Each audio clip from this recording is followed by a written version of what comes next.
এই হচ্ছে গুহা। গুহা মানে গুহা পরিপূর্ণ অন্ধকারাচ্ছন্ন, কিছুই দেখা যায় না। লক্ষ্য করে দেখুন, আমার শব্দ ছাড়া আমার মনে হয় না এই যে গুহার প্রবেশ মুখ, যেটা আমরা অত্যন্ত ঝুঁকিপূর্ণ জায়গা পেরিয়ে আসলাম, এখন হচ্ছে ভিতরের অংশ।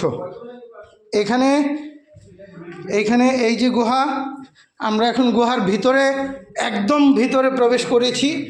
এই যে সেই প্রাচীন প্রাকৃতিকভাবে সৃষ্ট যে পাহাড়ের গুহা, আমরা গুহার ঠিক ভিতরে অবস্থান করছি। দেখুন এখানে মাটি জায়গায় জায়গায় কিভাবে ঘেমে যাচ্ছে, ভিজে যাচ্ছে, এবং একটি প্রাকৃতিক একটি আপনার উষ্ণতার সৃষ্টি করছে। গুহার পরিবেশ সবচেয়ে বড় বিষয় হচ্ছে যে যথেষ্ট ঠান্ডা, কিন্তু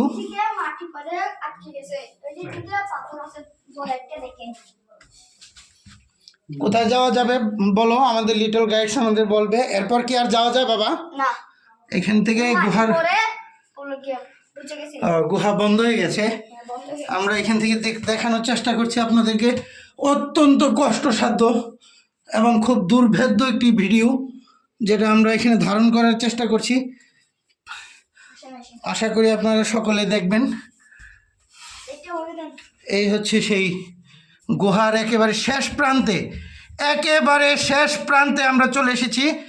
এই যে গুহার একেবারে ভিতরের অংশ দেখাচ্ছি, এরপরে আর জায়গা নেই, যাওয়ার মতো কোনো স্থান নেই। এই হচ্ছে অবস্থা।